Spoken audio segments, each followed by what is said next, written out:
Meu nome é Laura Miranda. 35 anos pesam sobre meus ombros enquanto enfrento o reflexo implacável no espelho do meu banheiro de mármore branco.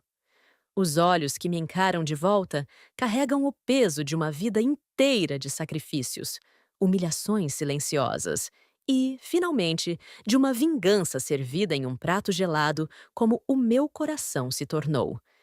Vivo em Massachusetts, nos Estados Unidos, onde construí meticulosamente minha carreira como consultora empresarial em uma empresa de médio porte. Construir.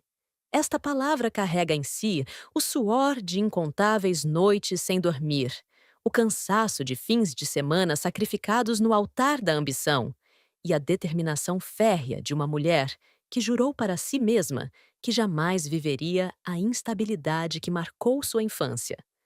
Meus pais, trabalhadores honestos, mas eternamente subjugados pelas circunstâncias, nunca conseguiram oferecer-me mais do que um teto temporário.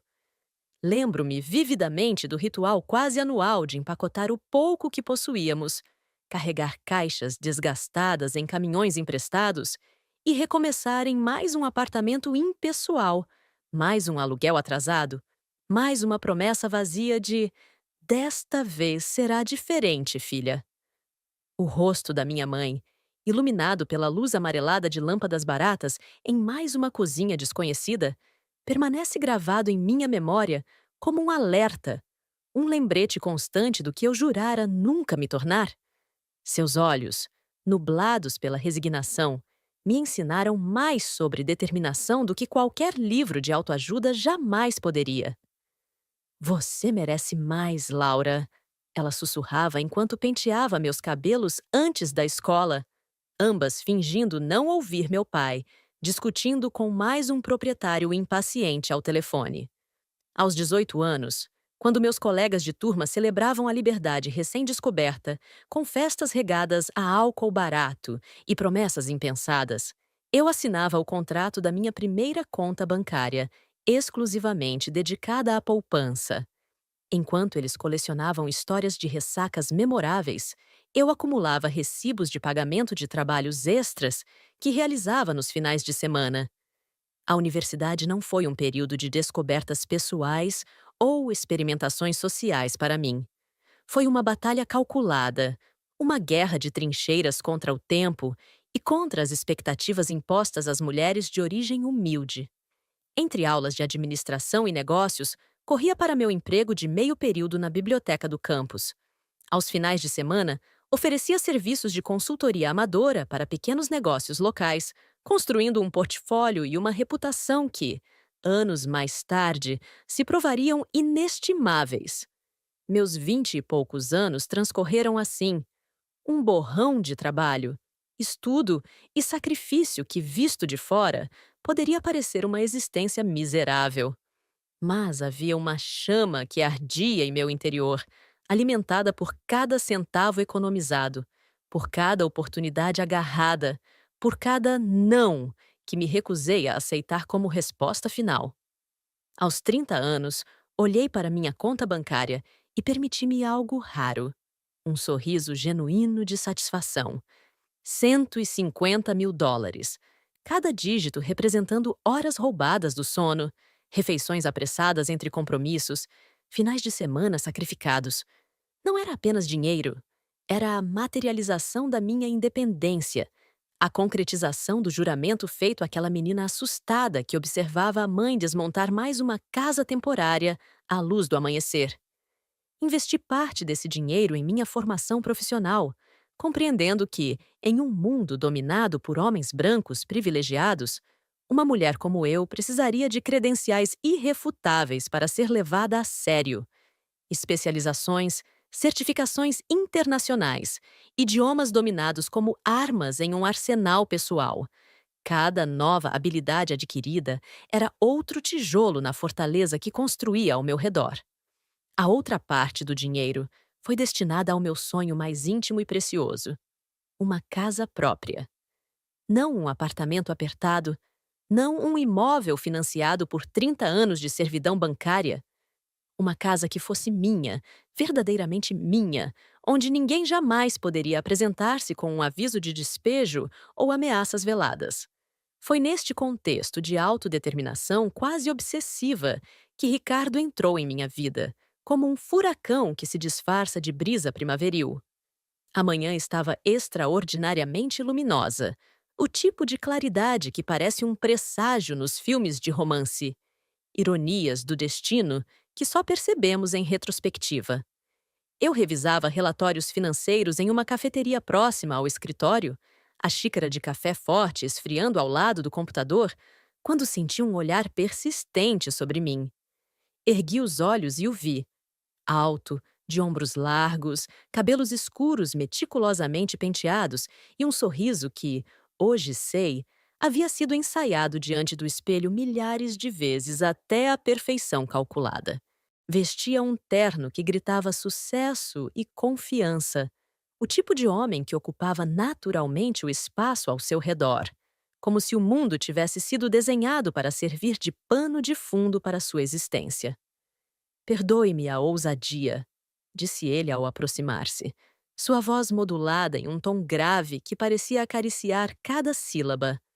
Mas o café está extraordinariamente cheio hoje, e não pude deixar de notar que sua mesa tem um lugar vago. Seria um incômodo pedir permissão para sentar-me? Ergui uma sobrancelha, avaliando-o por um momento. Havia algo nele que despertava ao mesmo tempo interesse e cautela. Talvez fosse o contraste entre o sorriso caloroso e os olhos calculistas, ou o modo como suas mãos, aparentemente relaxadas, pareciam prontas para agarrar qualquer oportunidade. Assenti brevemente, indicando a cadeira vazia à minha frente. Obrigado pela gentileza. Ricardo Mendes. Apresentou-se, estendendo uma mão imaculadamente cuidada. Laura Miranda, respondi, aceitando o cumprimento com firmeza equivalente. Durante aquela primeira conversa, Ricardo demonstrou uma habilidade quase sobrenatural para parecer interessado em cada palavra que eu pronunciava. Falou sobre sua posição como gerente em uma empresa de marketing internacional, sobre projetos ambiciosos que liderava, sobre sua visão para o futuro. Havia uma consistência impressionante em sua narrativa, como uma peça de teatro perfeitamente ensaiada. Raramente encontro mulheres tão focadas e articuladas em meu círculo social, comentou ele, seus olhos fixos nos meus, de uma maneira que deveria parecer intensamente romântica, mas que hoje reconheço como o escrutínio de um predador avaliando sua presa. A maioria está mais preocupada com aparências do que com a essência. A ironia dessa frase me atinge agora com força devastadora. Ricardo era a própria personificação da aparência sem substância, uma fachada brilhante escondendo um interior corroído. Mas naquele momento, permiti-me ser envolvida por aquele jogo de sedução sofisticado, ainda que mantivesse intactas minhas defesas.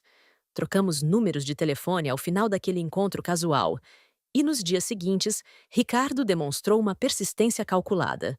Mensagens matinais desejando um bom dia, ligações pontuais no final da tarde para apenas verificar como foi seu dia, convites para almoços em restaurantes elegantes o suficiente para impressionar, mas não ostensivos a ponto de parecerem intimidadores. Percebi sua estratégia. A construção meticulosa de uma imagem de homem atencioso, bem-sucedido e genuinamente interessado. E, mesmo reconhecendo os mecanismos daquela aproximação, permiti-me acreditar que, desta vez, a história poderia ser diferente. Que talvez, por trás daquela performance impecável, existisse um homem capaz de valorizar uma mulher como eu. Independente, ambiciosa e irredutível em seus princípios.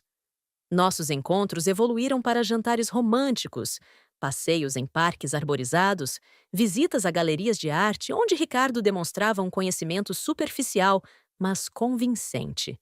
Sempre havia flores, pequenos presentes cuidadosamente escolhidos, observações atentas sobre detalhes que eu mencionara casualmente em conversas anteriores. Em retrospecto, vejo claramente como cada gesto fazia parte de um elaborado teatro de conquista, como cada palavra era medida para criar a impressão de uma conexão profunda.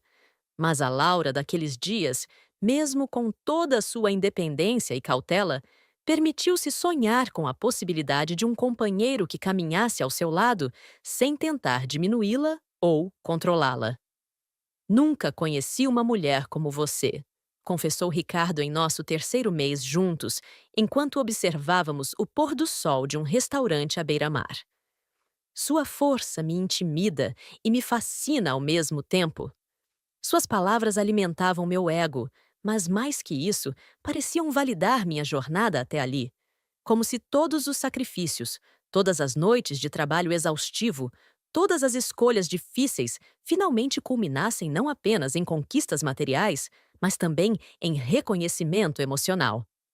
Após 6 meses de relacionamento, Ricardo fez o convite que marcaria o início do fim. Quero que conheça meus pais. Eles são muito importantes para mim e você se tornou essencial em minha vida. Aceitei, ignorando o leve desconforto que se instalou em minha nuca. Afinal, conhecer os pais era um passo natural em um relacionamento que evoluía consistentemente, certo? Que mal poderia haver em um almoço familiar numa tarde de domingo? A casa dos pais de Ricardo, Sandra e José, localizava-se em um bairro tradicional, o tipo de propriedade que exala estabilidade geracional e privilégio herdado. A construção de 2 andares, com janelas amplas e um jardim meticulosamente cuidado, parecia saída de uma revista de decoração. Impecável, impressionante e estranhamente desprovida de alma. Sandra nos recebeu à porta, um sorriso plastificado congelado em seu rosto maquiado com precisão militar. Alta, magra, com cabelos artificialmente dourados e joias discretas, mas visivelmente caras, ela me abraçou com a mesma sinceridade que um político abraça bebês em campanha eleitoral. Finalmente conhecemos a famosa Laura! Exclamou, seu olhar avaliando-me dos pés à cabeça em uma inspeção rápida, mas minuciosa. Ricardo fala tanto de você que já me sinto sua amiga íntima. José, sentado em uma poltrona de couro no canto da sala de estar, impecavelmente decorada, mal se dignou a levantar-se. Um aceno de cabeça foi sua versão de boas-vindas antes de voltar sua atenção para a tela da televisão, onde um jogo de golfe transcorria em volume baixo. Não ligue para José, comentou Sandra, conduzindo-me pelo braço como se eu fosse uma criança desorientada. Ele só se anima mesmo com esportes e bebidas. Homens, você sabe como são. O almoço foi servido em uma sala de jantar formal, com louça fina e talheres de prata que pareciam nunca ter sido realmente utilizados. Sandra comandava a cena como uma diretora de teatro, distribuindo pratos, corrigindo a postura do marido, orientando a empregada que servia discretamente e, sobretudo, dirigindo um interrogatório camuflado de conversa casual. Então, Laura, Ricardo mencionou que você trabalha... Onde mesmo, querida? Sou consultora empresarial na Horizon Solutions. Respondi, mantendo o tom educado apesar da condescendência evidente em sua voz. Ah, sim, consultoria. Fascinante, comentou ela, o desinteresse transparecendo em cada sílaba. E sua família? De onde vêm seus pais? Meus pais são de Connecticut.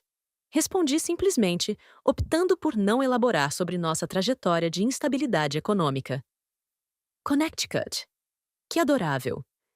E que escola você frequentou, querida? O interrogatório continuou. Cada pergunta aparentemente inocente escondendo julgamentos implícitos, cada resposta minha sendo mentalmente arquivada e categorizada. Ricardo, sentado ao meu lado, limitava-se a sorrir, ocasionalmente acrescentando comentários que, percebi mais tarde, serviam para suavizar as perguntas mais invasivas de sua mãe. Laura é extremamente dedicada, mãe. Trabalha mais do que qualquer pessoa que conheço.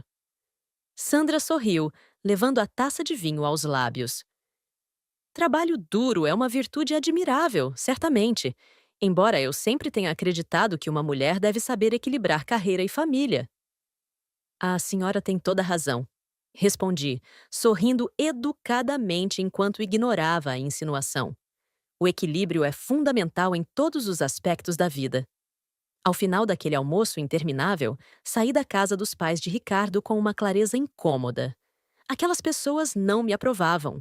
Não porque houvesse algo errado comigo, mas precisamente porque eu representava tudo o que eles desprezavam: independência, ambição feminina, ascensão por mérito em vez de conexões sociais.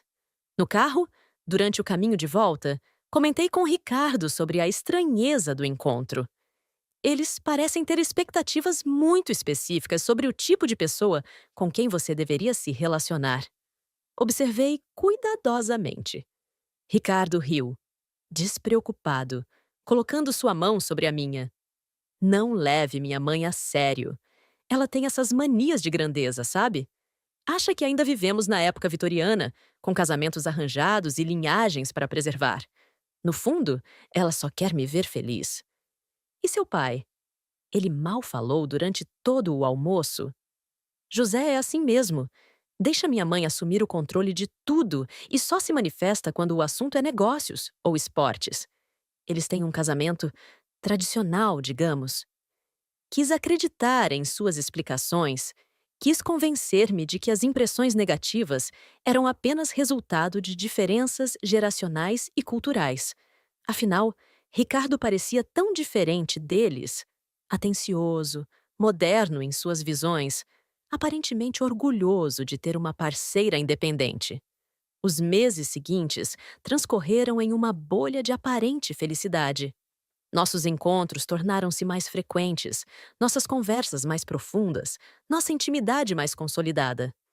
Ricardo apresentou-me a seus amigos, um círculo seleto de executivos e suas esposas decorativas, e parecia genuinamente orgulhoso de ter ao seu lado uma mulher que podia sustentar conversas sobre mercados financeiros e estratégias empresariais. Foi após um ano de relacionamento, durante um jantar à luz de velas em um restaurante exclusivo, que Ricardo fez o pedido. A cena parecia extraída de um filme romântico. O anel de diamante reluzindo na caixinha de veludo azul, o violinista tocando discretamente ao fundo, as palavras cuidadosamente ensaiadas. Laura Miranda, você transformou minha vida desde o dia em que nos conhecemos. Nunca imaginei que encontraria alguém tão especial, tão única, tão perfeita para mim. Você me aceita como seu marido para construirmos juntos uma vida de parceria e amor? As lágrimas que embaçaram minha visão naquele momento eram genuínas, assim como o sim que pronunciei entre soluços emocionados. Acreditei, sinceramente acreditei, que havia encontrado um homem que me valorizava por quem eu era, que via minha independência como uma qualidade a ser celebrada, não domada. O noivado foi breve. 6 meses de preparativos para uma cerimônia que, por insistência minha, seria simples e íntima.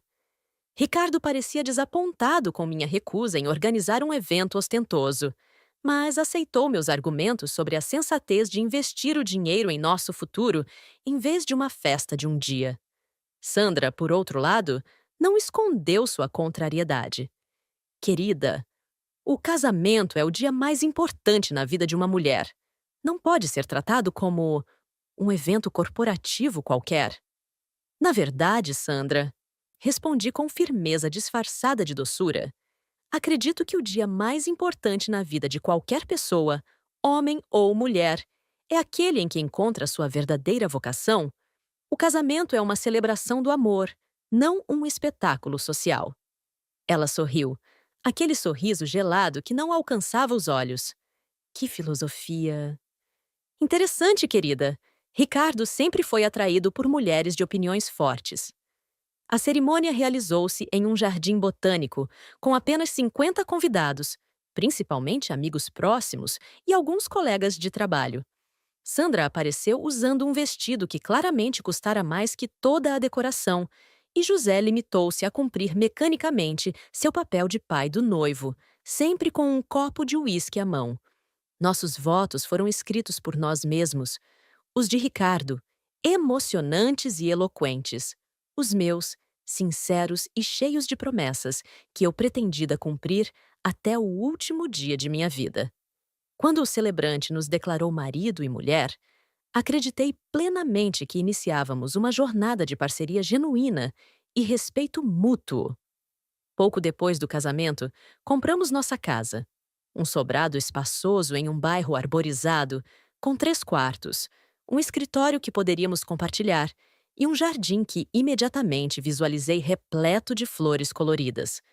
Usei grande parte das minhas economias para dar uma entrada substancial, reduzindo significativamente o valor das prestações mensais.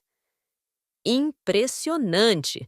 Comentou Ricardo quando assinamos os documentos finais. Muitas mulheres da sua idade mal conseguiram juntar dinheiro para um carro decente e você está comprando uma casa dessas. O comentário, que deveria soar como um elogio, deixou-me levemente desconfortável. Havia algo na escolha das palavras. Mulheres da sua idade. Você, destacado como uma anomalia, que sugeria uma visão de mundo que eu não compartilhava. Os primeiros meses de casados transcorreram em relativa harmonia. Estabelecemos uma rotina confortável, dividimos responsabilidades domésticas, embora eu notasse que a divisão frequentemente resultava em mais tarefas para mim, e continuamos investindo em nossas carreiras. Foi no 6º mês que notei as primeiras mudanças sutis. Ricardo começou a chegar mais tarde do trabalho, sempre com desculpas plausíveis, mas vazias. Nossas conversas à noite foram se tornando mais curtas, menos profundas, dominadas por monólogos sobre suas conquistas profissionais e reclamações sobre colegas incompetentes. Ao mesmo tempo, Sandra começou a aparecer em nossa casa sem avisar, sempre nos finais de tarde de sextas-feiras, quando sabia que eu estaria chegando do trabalho, exausta da semana. Só passei para ver como vocês estão se adaptando. Swingava-se enquanto inspecionava cada cômodo com olhar crítico. Ricardo sempre foi tão desorganizado quando criança. Fico preocupada se está se alimentando direito, se a casa está sendo bem cuidada. O vocês em sua frase era claramente um disfarce para o julgamento implícito sobre minhas habilidades como esposa e dona de casa. Seus comentários vinham embalados em preocupação maternal, mas o veneno era evidente. Laura, querida, não acha que estas cortinas são um pouco simples demais para uma sala tão bonita? Notei que o jantar estava um pouco salgado ontem. Ricardo sempre teve o paladar sensível desde pequeno. Estes armários poderiam ser organizados de forma mais eficiente, não acha? Deixe-me mostrar como fazia na minha casa. Ricardo, quando presente durante estas visitas, limitava-se a observar com um sorriso divertido, ocasionalmente intervindo com frases como: Mãe, não seja tão exigente, ou Laura sabe o que está fazendo, mas nunca estabelecendo limites claros ou defendendo verdadeiramente nosso espaço. No primeiro aniversário de casamento, Ricardo esqueceu completamente a data. Cheguei em casa após um dia exaustivo de trabalho, tendo saído mais cedo especificamente para preparar um jantar especial, apenas para receber uma mensagem de texto. Reunião importante surgiu. Não me espere para jantar. Sentei-me sozinha à mesa cuidadosamente preparada, observando as velas consumirem-se lentamente, refletindo sobre o que havia mudado entre nós e por quê. Quando Ricardo finalmente chegou, passava da meia-noite e o cheiro de perfume feminino, que não era o meu, pairava sutilmente ao seu redor. Desculpe pelo atraso, murmurou, evitando meu olhar enquanto afrouxava a gravata. Dia complicado no escritório. Hoje é nosso aniversário de casamento, disse simplesmente, sem acusação na voz, apenas constatando um fato. Vi o reconhecimento em seus olhos, seguido rapidamente por uma expressão ensaiada de arrependimento. Laura, me perdoe. Com toda a pressão no trabalho, eu completamente. Podemos comemorar no fim de semana. Prometo compensar. Assenti, guardando para mim mesma a decepção. Naquela noite, deitados lado a lado na cama que compartilhávamos, percebi que já éramos estranhos sob o mesmo teto. As semanas seguintes trouxeram mais sinais de deterioração. Descobri extratos de cartão de crédito mostrando gastos em restaurantes exclusivos em noites que Ricardo alegava estar trabalhando até tarde. Notei o crescente desinteresse em planos conjuntos, as desculpas cada vez mais elaboradas para evitar compromissos com meus amigos ou colegas. Um dia, ao retornar mais cedo para casa devido a um compromisso cancelado, encontrei Sandra sentada confortavelmente em minha sala de estar, tomando chá como se aquele fosse seu próprio lar. Laura, que surpresa vê-la em casa a esta hora, comentou com falsa jovialidade. Esta é minha casa, Sandra, respondi calmamente.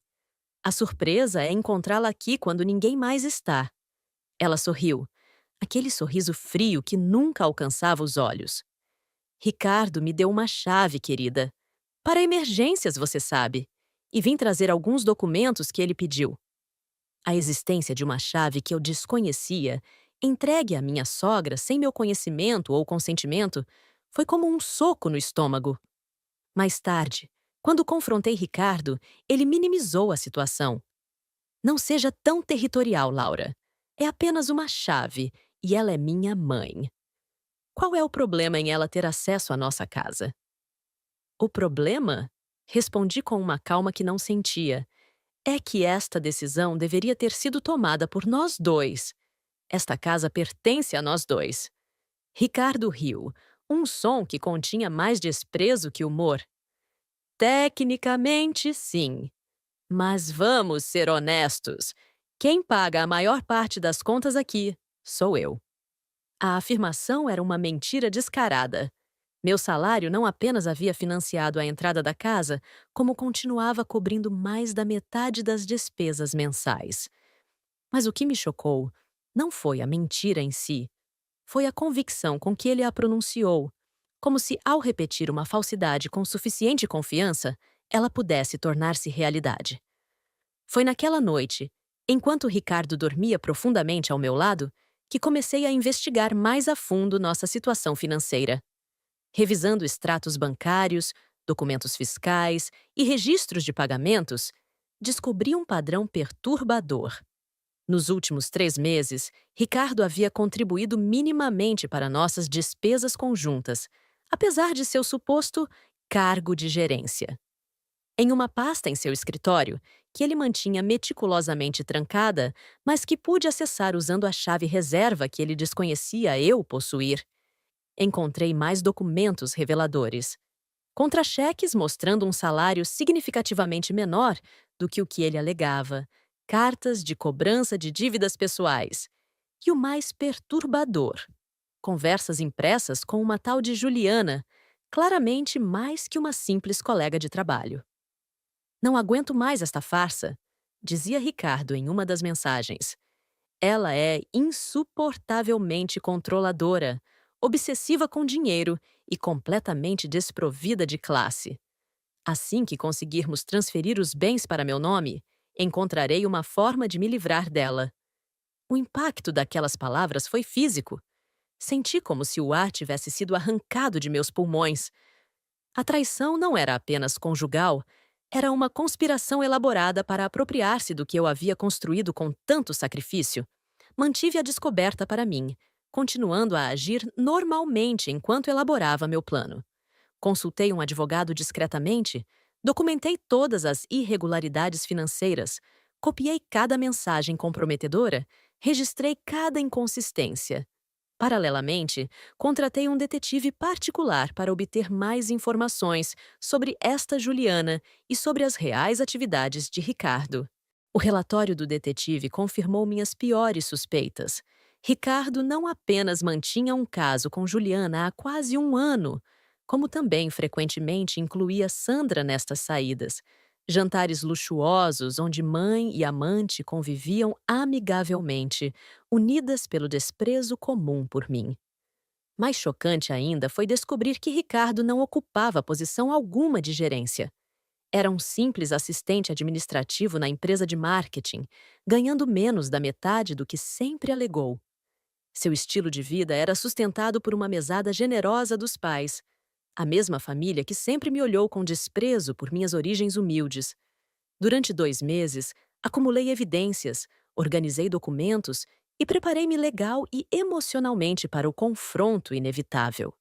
Em paralelo, transferi discretamente parte de minhas economias para uma conta pessoal, a qual apenas eu tinha acesso, garantindo que, independentemente do resultado, minha segurança financeira estaria protegida.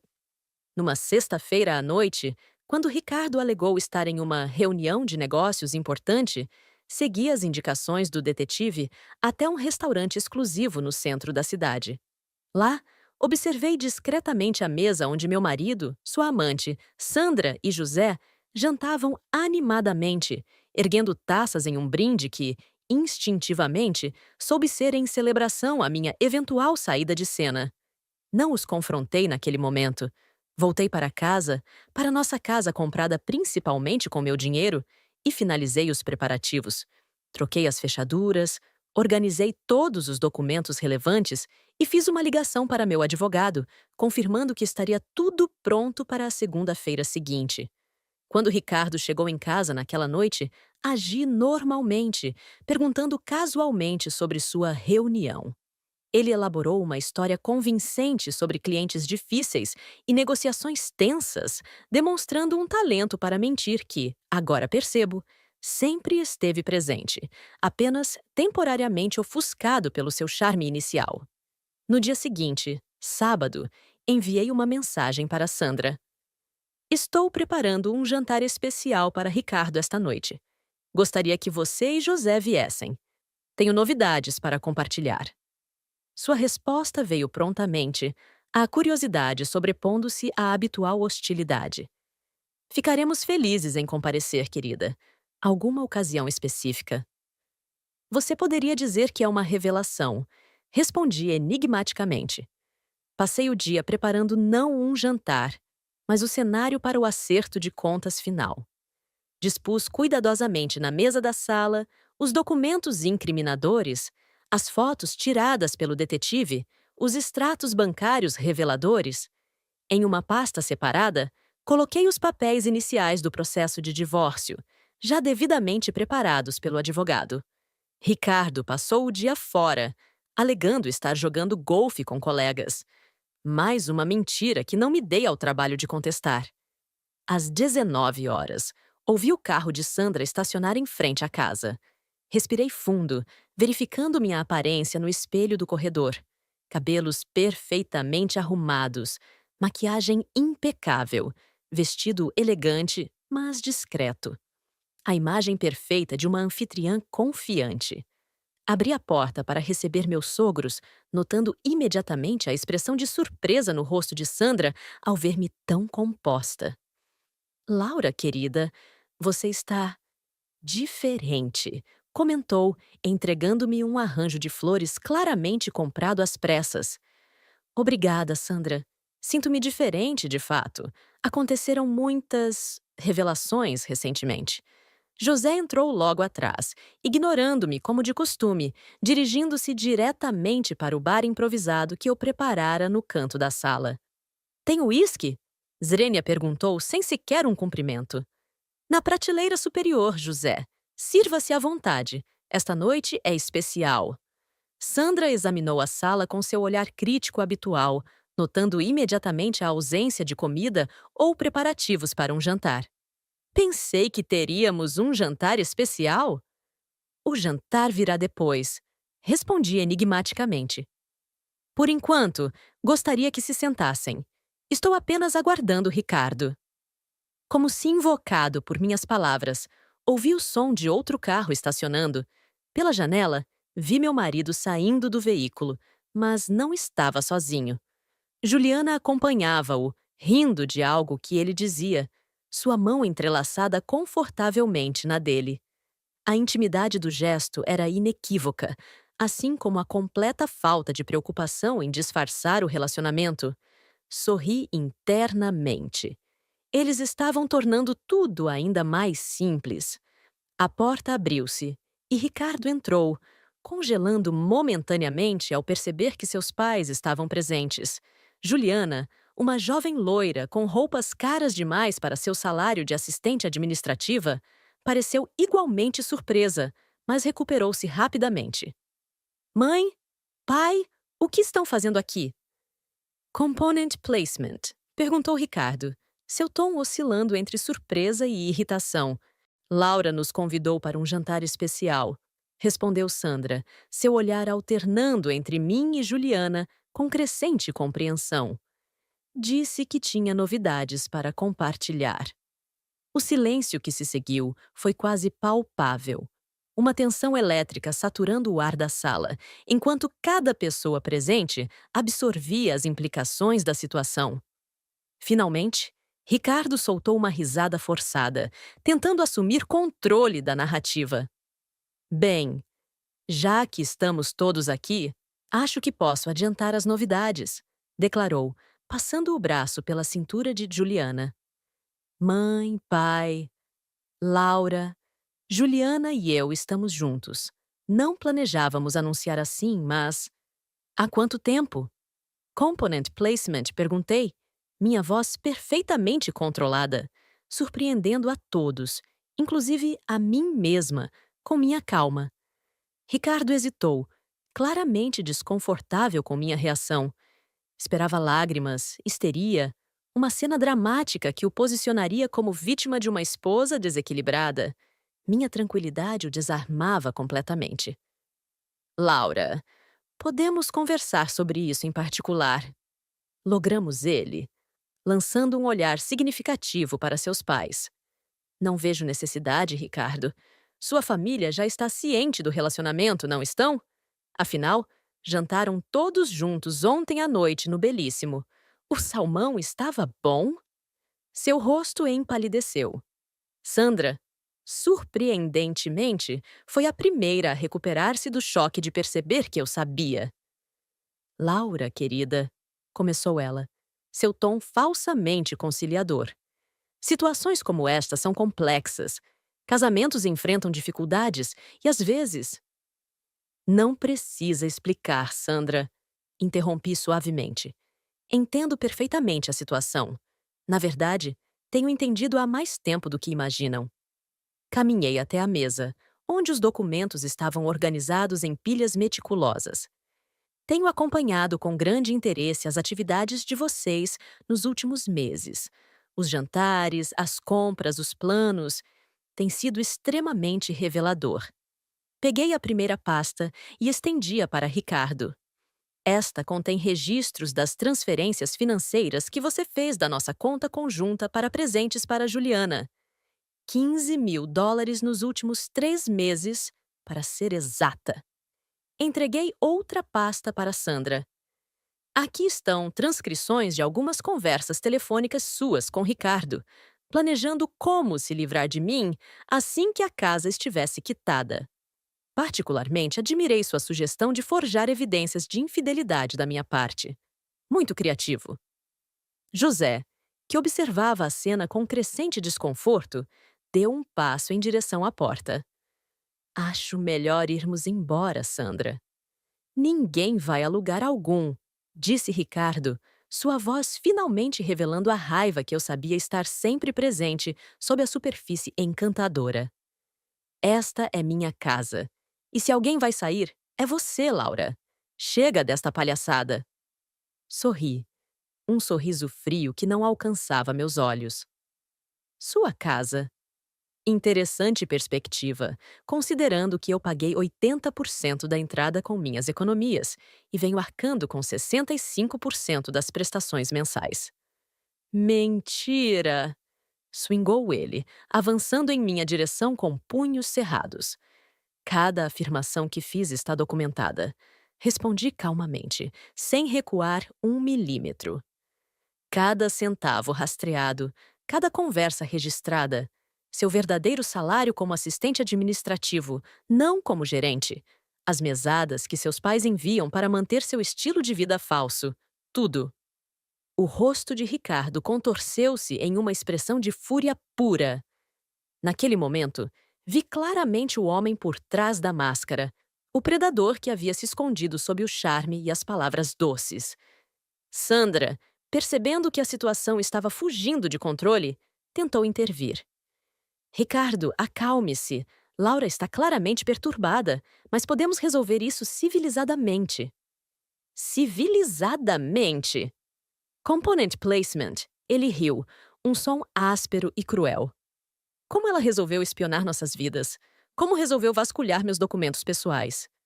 Juliana, que permanecera estranhamente silenciosa, finalmente falou. Ricardo me disse que você era obcecada por controle, Laura. Que vivia contando cada centavo, questionando cada despesa. Uma perspectiva interessante, respondi. Especialmente vinda da mulher que aceitou um colar de diamantes pago com dinheiro da minha conta poupança. Juliana tocou instintivamente o colar em seu pescoço, confirmando minhas palavras sem perceber. Ricardo, vendo sua narrativa desmoronar, recorreu à tática que sempre utilizava quando acuado: a humilhação. Você realmente acha que te amei algum dia? Component placement. Cuspiu ele, seu rosto vermelho de raiva. Olhe para você. Uma mulher obsessiva, sem classe, criada por pais fracassados que nem um teto decente conseguiram proporcionar. Sandra, sentindo que a maré virava a seu favor, acrescentou seu próprio veneno. Sempre soube que este casamento era um erro. Ricardo merece alguém de seu próprio nível social, não uma alpinista desesperada. A sala girava em um redemoinho de hostilidade. As máscaras haviam caído completamente, revelando o desprezo e a maldade que sempre soube existirem por trás dos sorrisos educados e abraços falsos. Por um momento, senti o peso de suas palavras, o eco doloroso das inseguranças que cultivei durante anos. Mas algo mais forte prevaleceu, a certeza inabalável do meu próprio valor, construído não através de conexões sociais ou aparências, mas através de trabalho árduo e integridade. Foi então que Sandra, num acesso de fúria descontrolada, avançou para mim, seu dedo indicador apontado diretamente para meu rosto como uma adaga. Seus olhos, injetados de um ódio que transcendia a simples antipatia, fixaram-se nos meus enquanto ela gritava: Você é uma empregada com status de esposa. Ele só casou contigo por pena. Ricardo, embriagado pela validação materna, permitiu-se uma risada cruel, olhando para Juliana como se compartilhassem uma piada particular. Ela não entendeu isso até hoje. O tempo pareceu congelar. Os segundos esticaram-se como borracha tensionada e senti uma estranha calma apoderar-se de mim. Não era a calma da derrota ou da resignação, mas a tranquilidade cristalina que precede decisões irrevogáveis. Respirei profundamente, ergui o queixo e permiti que um sorriso frio e calculado se formasse em meus lábios. Olhei diretamente nos olhos de Sandra, depois nos de Ricardo e, finalmente, nos de Juliana, deixando que cada um deles sentisse o peso do meu olhar. Perfeito, pronunciei com uma clareza cortante. Porque todos vocês têm 15 minutos para sair da minha casa. O silêncio que se seguiu foi absoluto, como se o próprio ar tivesse sido extraído da sala. Olharam uns para os outros e depois para mim, expressões de confusão substituindo gradualmente a arrogância anterior. O quê? Ricardo foi o primeiro a quebrar o silêncio, sua voz uma mistura de incredulidade e alarme. Vocês me ouviram. 15 minutos para pegarem suas coisas e saírem da minha casa. Sandra recuperou-se rapidamente, a indignação tingindo suas faces pálidas de vermelho intenso. Como ousa falar assim conosco? Ricardo, você vai permitir que esta mulher nos trate assim? Ricardo parecia momentaneamente perdido, seu controle da situação escorregando visivelmente entre seus dedos. Laura, você claramente perdeu a noção. Esta casa é tanto minha quanto sua, e você não pode. Esta casa, interrompi com precisão cirúrgica. Está registrada em meu nome. Verifique a documentação completa à sua frente. Adicionei seu nome ao contrato apenas como cônjuge, não como proprietário. Uma precaução que, como demonstram os eventos atuais, provou-se extremamente prudente. O rosto de Ricardo empalideceu ao percorrer os documentos que eu apontava. Isso não é possível. Quando assinamos, quando assinamos, você estava mais preocupado em garantir que seu relógio importado aparecesse nas fotos para suas redes sociais do que em ler as cláusulas de propriedade. Um erro estratégico significativo da sua parte. Juliana, percebendo que a situação deteriorava-se rapidamente, deu um passo em direção à porta. Ricardo, acho melhor irmos. Podemos resolver isso amanhã, com cabeças mais frias. Ninguém vai a lugar algum, rugiu ele, o medo transformando-se em fúria descontrolada. Esta é minha casa. Eu paguei por ela. Você pagou aproximadamente 22% do valor total investido até agora. Corrigi calmamente, consultando uma planilha meticulosamente organizada. E mesmo esse valor foi transferido da conta que seus pais mantêm para suas despesas pessoais, não de seus próprios rendimentos como... Como era mesmo? Ah, sim. Gerente sênior de marketing internacional. José, que até então observava o desenrolar dos acontecimentos com desconforto crescente, finalmente interveio. Vamos embora, Sandra. Esta situação está fora de controle. Controle! Zrenia Sandra soltou uma risada histérica. É tudo sobre controle para ela. Sempre foi. Controlando cada aspecto da vida de Ricardo, afastando-o de sua família, monitorando cada centavo como uma obsessiva doentia. 13 minutos. Respondi tranquilamente, consultando meu relógio. Ricardo, percebendo que sua posição enfraquecia a cada segundo, mudou de tática. Sua expressão transformou-se, o rosto contorcido pela raiva subitamente suavizando-se em linhas de fingido arrependimento. Laura, começou ele, sua voz modulada para transmitir sinceridade. Entendo que você esteja magoada. O que fiz foi imperdoável, admito. Mas não podemos conversar sobre isso como adultos? Encontrar uma solução que beneficie a todos? Uma solução já foi encontrada. Respondi sem hesitação. Vocês saindo da minha casa nos próximos... Consultei novamente o relógio. 11 minutos e meio. Para onde espera que eu vá? Explodiu ele, a máscara de contrição desintegrando-se instantaneamente. Esta é minha casa. Minhas coisas estão aqui. Minha vida está aqui. Sugiro o apartamento de Juliana? Ofereci educadamente. Já que vocês passam tanto tempo lá, deve ser relativamente confortável. Ou talvez a casa de seus pais? Sandra certamente adoraria tê-lo de volta, não é mesmo? Sandra empalideceu. A perspectiva de ter o filho adulto novamente sob seu teto, claramente não tão atraente quanto sua retórica de devoção maternal sugeriria. Laura, seja razoável, tentou ela, mudando para um tom conciliatório. Ricardo cometeu erros, sim, mas expulsá-lo assim, sem aviso prévio. Sem aviso prévio? Repeti, erguendo as sobrancelhas em fingida surpresa. Interessante consideração, Sandra. Vocês planejaram se livrar de mim, sem aviso prévio. Discutiram minha substituição por Juliana sem aviso prévio. Gastaram meu dinheiro sem aviso prévio. Parece-me que estou sendo extraordinariamente generosa ao conceder 15 minutos para a saída.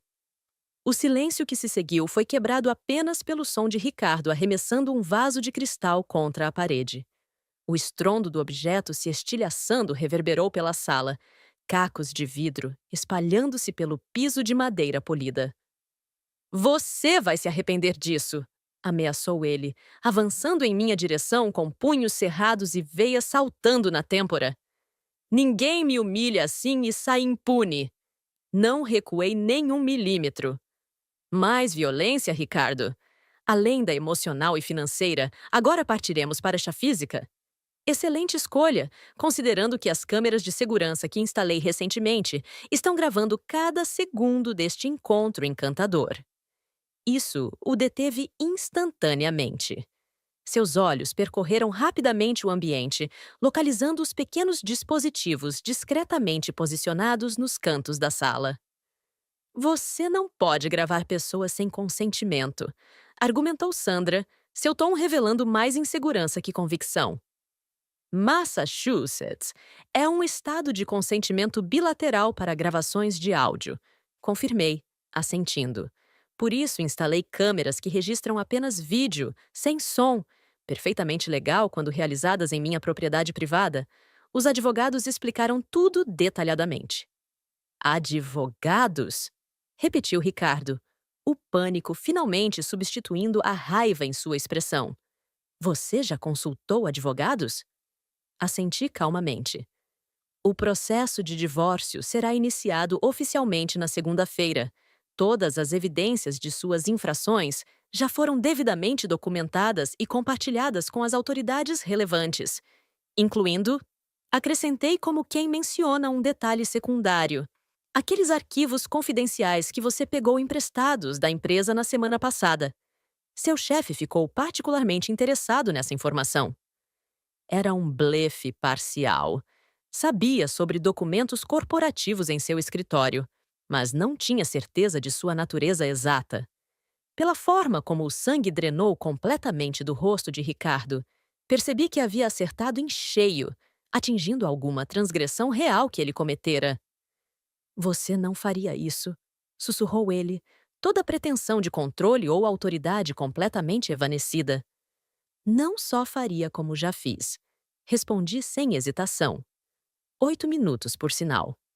O que se seguiu foi uma cena de caos controlado. Ricardo correu para o quarto, arremessando roupas e pertences pessoais em uma mala aberta sobre a cama. Sandra alternava entre tentativas de raciocinar comigo e crises de indignação histérica. José, surpreendentemente, foi o mais pragmático, simplesmente dirigindo-se para a porta sem protestar.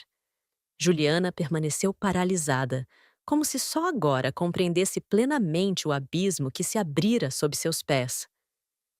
Vocês não podem simplesmente me deixar, balbuciou ela quando Ricardo emergiu do quarto, arrastando uma mala mal fechada. O que vai acontecer comigo agora? Isso dificilmente é minha preocupação no momento, Juliana. Component placement, explodiu ele, o verniz diamante devotado completamente dissolvido pela crise. Precisamos sair daqui antes que ela chame a polícia ou algo pior. Aquelas palavras revelaram mais sobre o verdadeiro caráter de Ricardo que qualquer evidência documental jamais poderia. Vi Juliana registrar a revelação, sua expressão transitando do choque para a mágoa e, finalmente, para uma raiva incipiente. Um relacionamento destruído em segundos pela pressão da verdade. 3 minutos, anunciei tranquilamente enquanto observava o êxodo desorganizado.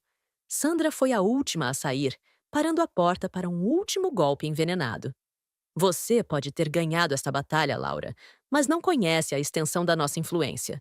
Quando terminarmos, você não terá nada, nem carreira, nem reputação, nem futuro. Diferente de você, Sandra, respondi calmamente. Construí minha vida sobre fundações reais, não sobre aparências e conexões sociais.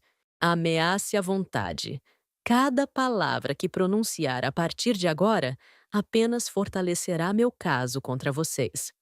A porta fechou-se com força excessiva, o som reverberando pela casa subitamente vazia. O silêncio que se seguiu tinha uma qualidade quase física, como ar fresco após uma tempestade devastadora. Caminhei lentamente até a porta e girei a chave na fechadura, o clique metálico simbolizando mais que a simples segurança física. Era o som de um capítulo sendo definitivamente encerrado. Respirei profundamente, permitindo que a realidade do que acabara de acontecer permeasse cada fibra do meu ser. Não havia lágrimas, nem remorso, apenas uma sensação avassaladora de alívio e de possibilidades renascidas. Peguei meu telefone e fiz 2 ligações. A primeira para o chaveiro que viria pela manhã, trocar todas as fechaduras. A segunda para meu advogado, confirmando que o plano havia sido executado com sucesso. As semanas seguintes transcorreram com a precisão de uma operação militar bem planejada.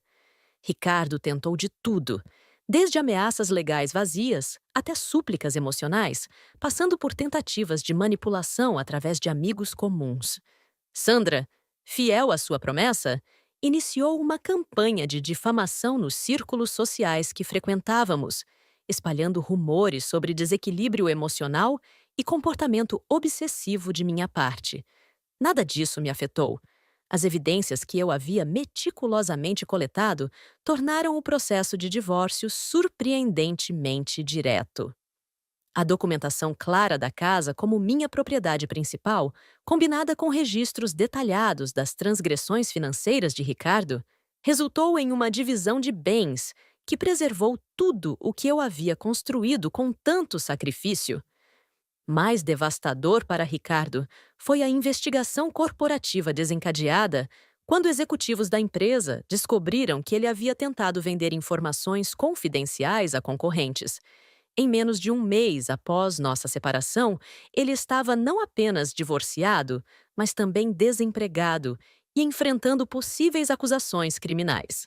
Sandra e José, que haviam vivido durante décadas mantendo uma fachada de prosperidade sobre fundações financeiras precárias, enfrentaram seu próprio colapso quando credores finalmente perderam a paciência com dívidas acumuladas. A casa luxuosa que servira de palco para tantos de seus julgamentos condescendentes foi a leilão, forçando-os a mudarem-se para um apartamento modesto em um bairro significativamente menos prestigioso. Juliana, surpreendentemente, procurou-me 3 meses após o incidente. Encontramo-nos em um café neutro, longe dos olhares curiosos de conhecidos comuns. Queria me desculpar, disse ela, os olhos fixos na xícara de café que girava nervosamente entre os dedos. Não sabia. Não entendi completamente o que estava acontecendo. O que você achava que estava acontecendo, Juliana? Zrenia perguntei sem hostilidade, genuinamente curiosa sobre sua perspectiva. Ricardo me disse que o casamento de vocês era uma farsa, que você era obsessivamente controladora, que o sufocava emocionalmente, que permanecia com você apenas por pena, porque você não tinha mais ninguém no mundo. Ela engoliu em seco, visivelmente desconfortável. Fez parecer que estava preso em um relacionamento abusivo e que eu era sua tábua de salvação. Assenti, reconhecendo o padrão familiar de manipulação. E agora? Ele sumiu, revelou ela, uma risada amarga escapando de seus lábios. Assim que as coisas ficaram difíceis, desapareceu. Bloqueou meu número, excluiu todos os perfis nas redes sociais. Ouvi dizer que está em Miami, vivendo com uma prima distante, tentando recomeçar com outro nome. Não senti satisfação com essa informação, apenas uma estranha sensação de encerramento, como se a última peça de um quebra-cabeça complexo finalmente encontrasse seu lugar. O que você fará agora? Zrenia perguntei. Juliana deu de ombros, um gesto que transmitia não despreocupação, mas uma aceitação recém-descoberta da incerteza. Voltarei para minha cidade natal por um tempo. Minha irmã tem um espaço na loja dela onde posso trabalhar, enquanto reorganizo minha vida. Não é glamuroso, mas é real. Nos separamos sem promessas de amizade futura, mas também sem a hostilidade que poderia ter definido nosso encontro. Éramos, em certa medida, vítimas diferentes do mesmo predador, embora eu me recusasse a usar isso como desculpa para as escolhas que ela havia feito conscientemente. 1 ano após aquela noite fatídica, minha vida havia se transformado de maneiras que jamais imaginei possíveis. Profissionalmente, recebi uma promoção significativa na empresa, assumindo responsabilidade por uma nova divisão de consultoria estratégica. A casa que havia sido palco de tanta infelicidade foi completamente renovada, cada cômodo redesenhado para refletir apenas minhas preferências, sem concessões a gostos alheios. Mais importante, Redescobri partes de mim mesma que haviam sido sistematicamente silenciadas durante o casamento. Meu amor por fotografia, meu interesse em literatura clássica, minha paixão por trilhas em ambientes naturais.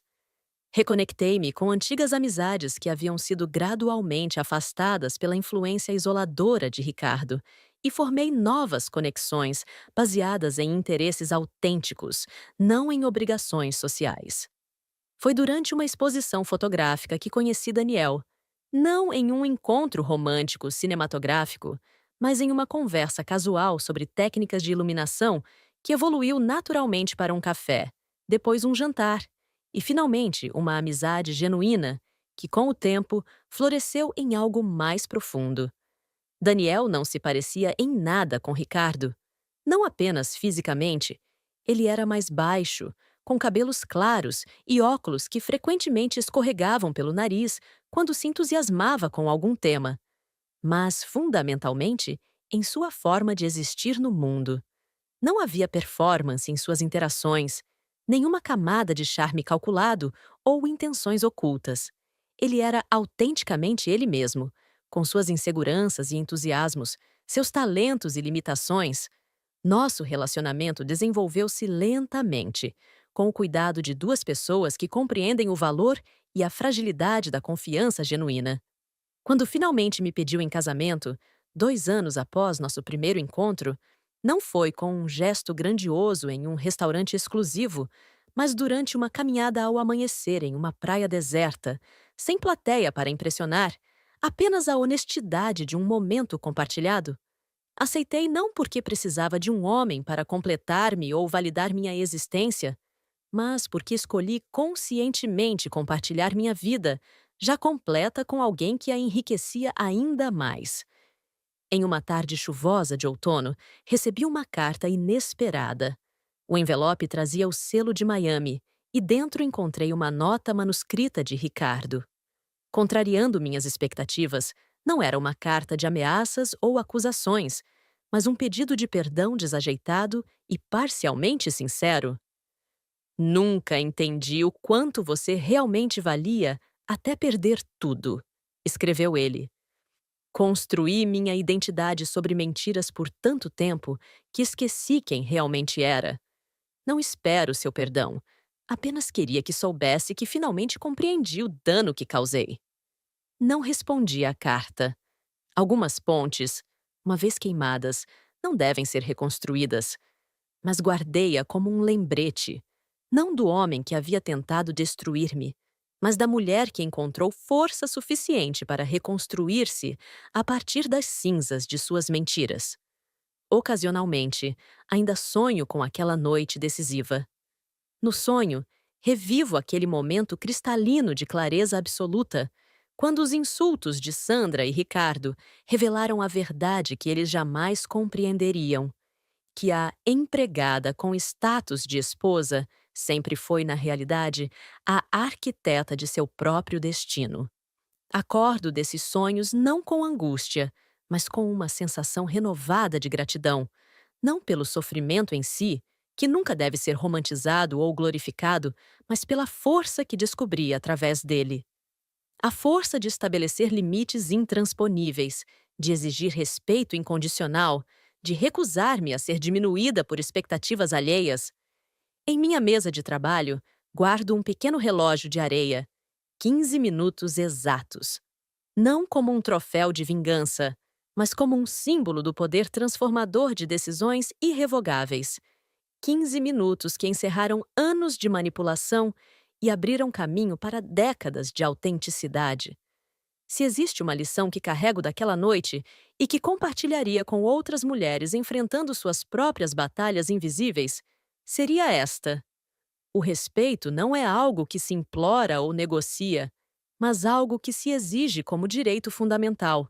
E quando confrontada com aqueles que insistem em negá-lo, às vezes a resposta mais poderosa é simplesmente mostrar a porta e iniciar a contagem regressiva. Porque ao final dos 15 minutos, quando a poeira assenta e o silêncio retorna, o que permanece não é apenas uma casa liberada de presenças tóxicas, mas uma mulher redescoberta em sua própria força. Não mais uma empregada com status de esposa, mas a legítima proprietária de seu destino. E isso, mais que qualquer vingança ou justiça poética, é a verdadeira vitória. Gostou do vídeo? Deixe seu like, se inscreva, ative o sininho e compartilhe. Obrigada por fazer parte da nossa comunidade. Até o próximo vídeo.